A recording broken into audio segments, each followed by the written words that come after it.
요즘 우리를 둘러싼 세상 이야기는 어쩐지 좀 무거운 주제들이 많죠. 특히 지구가 점점 뜨거워지고 있다는 소식은 이제 너무 익숙해서 오히려 무감각해질 정도인데요. 하지만 인도양 수온이 조금 올랐다고 전 세계가 들썩였던 걸 생각하면 결코 가볍게 넘길 일은 아닌 것 같아요. 이러다 정말 몇십 년 뒤에는 북극곰들이 살 곳을 잃는 건 아닐까 문득 걱정이 앞서기도 합니다. 사실 지구는 아주 먼 옛날, 지금보다 훨씬 뜨거웠던 시절도 있었다고 해요. 그러니 온도가 오르내리는 것 자체는 지구 입장에선 자연스러운 현상일 수도 있겠죠. 하지만 문제는 그 속도예요.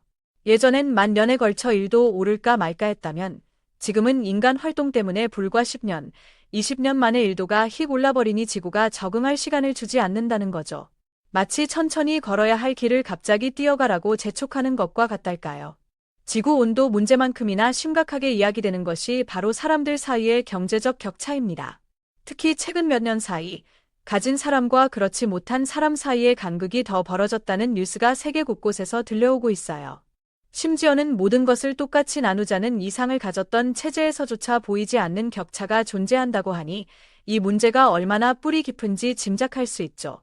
그러다 보니 자연스럽게 사는 동네도 나뉘는 현상이 나타나고 있어요. 부유한 사람들이 모여 사는 동네, 그리고 형편이 어려운 사람들이 모여 사는 동네. 이런 모습은 안타깝지만 우리나라에서도 쉽게 찾아볼 수 있습니다. 예를 들어 서울의 강남과 지방 소도시의 같은 크기 집값을 비교해보면 그 차이가 적게는 10배, 많게는 20배 이상 나기도 하니까요.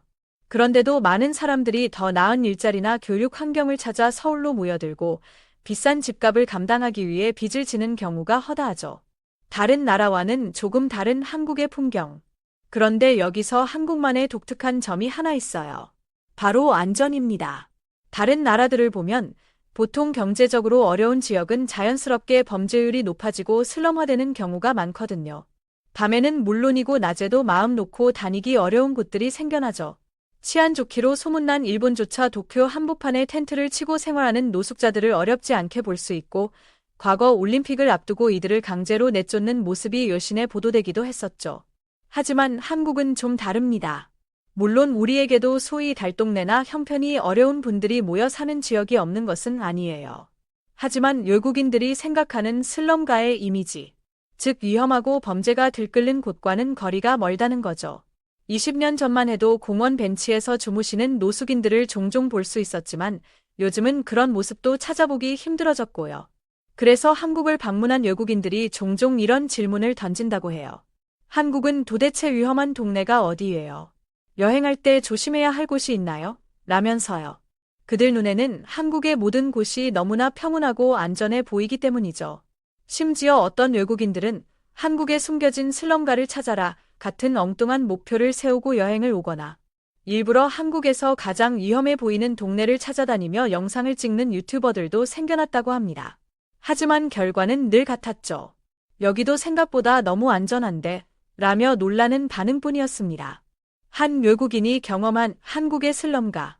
얼마 전 한 외국인이 해외 커뮤니티에 올린 글이 많은 사람들의 공감을 얻었습니다. 그는 자신이 실제 슬럼가라고 불리는 끔찍한 환경에서 자랐다고 고백하며 이야기를 시작했습니다.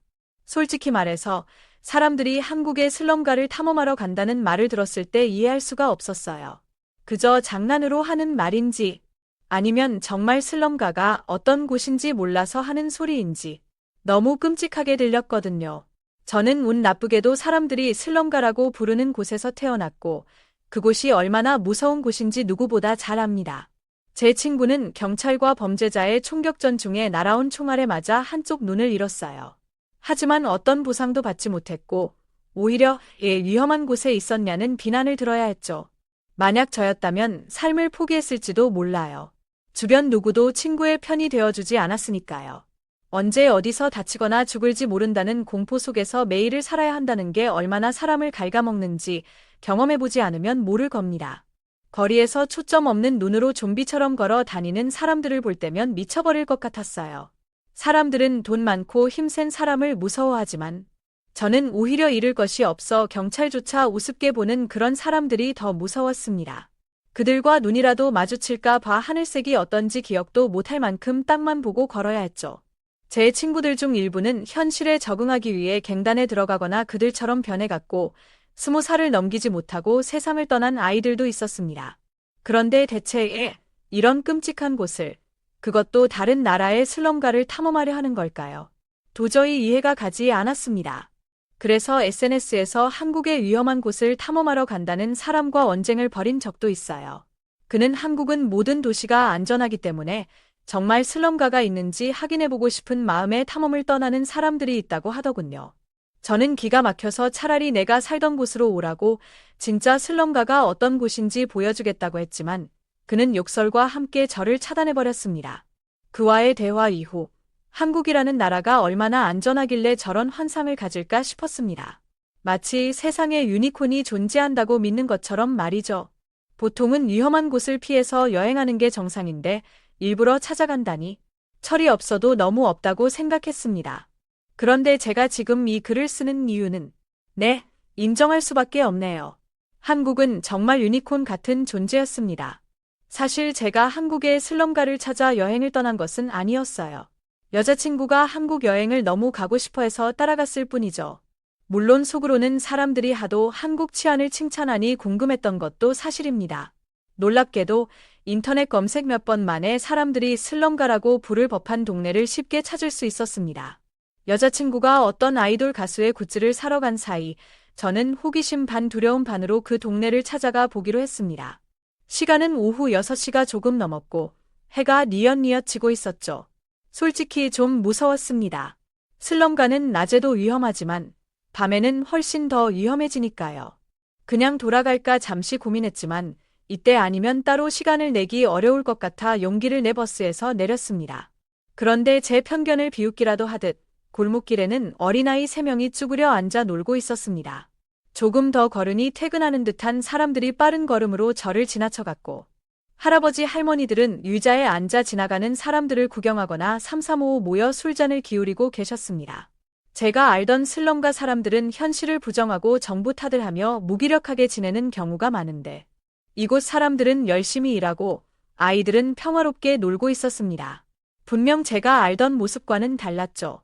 물론 건물들은 대부분 낡고 낮았으며 어딘가 슬럼화되어 가는 도시의 모습을 떠올리게 하는 부분도 있었습니다. 특별하다는 생각까지는 들지 않았죠. 그렇게 동네를 두리번거리며 걷고 있는데 갑자기 등 뒤에서 차가운 느낌이 들었습니다. 돌아보니 한 남성이 한 손에는 스마트폰을 다른 한 손에는 커피를 들고 당황한 표정으로 저를 보고 있었습니다. 스마트폰을 보느라 저를 미처 보지 못하고 커피를 쏟은 모양이었습니다. 그는 한국말로 연신 뭐라고 했는데 표정을 보니 미안하다고 말하는 것 같았습니다. 저는 순간 총알이 아니라 커피라서 다행인가 하는 엉뚱한 생각을 했습니다.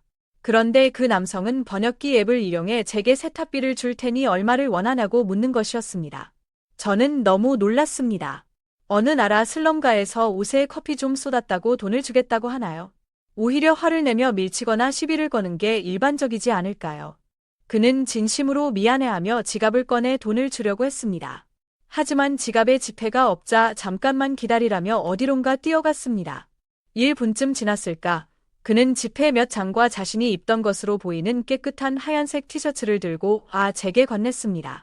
영어를 전혀 못하는 것을 보니 형편이 넉넉한 사람은 아닌 것 같았는데 고작 옷에 커피 좀 쏟은 일로 이렇게까지 미안해하며 돈과 옷을 챙겨주는 모습이 신기하고 또 고마웠습니다.